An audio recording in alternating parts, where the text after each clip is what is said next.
బస్సులో లైంగిక వేధింపులు అంటూ ఓ మహిళ షేర్ చేసిన వీడియోతో దీపక్ అనే వ్యక్తి ప్రాణాలు తీసుకున్న ఘటనపై తీవ్ర దుమారం రేగుతోంది. వీడియో తీసి సోషల్ మీడియాలో పెట్టిన మహిళ సంజితా ముస్తాఫా దేశం విడిచి పారిపోయినట్లు పోలీసులు అనుమానిస్తున్నారు.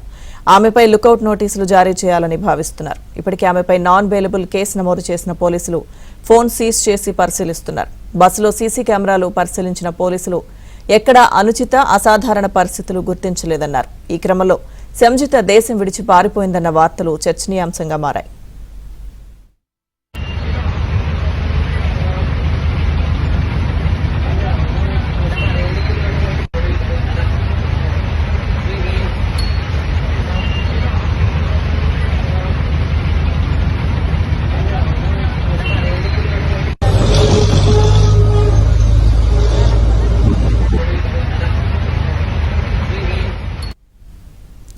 బస్సులో లైంగిక వేధింపులు అంటూ ఓ మహిళ షేర్ చేసిన వీడియోతో దీపక్ అనే వ్యక్తి ప్రాణాలు తీసుకున్న ఘటనపై తీవ్ర దుమారం రేగుతోంది.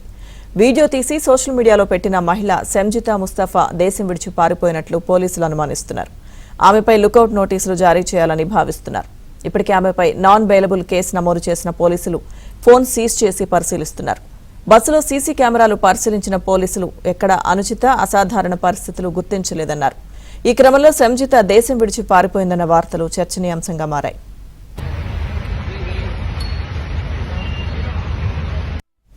ఈ అంశానికి సంబంధించిన పూర్తి సమాచారం మా ప్రతినిధి రిత్విక్ అందిస్తారు. రిత్విక్, కేరళలో అంశం వైరల్ గా మారింది.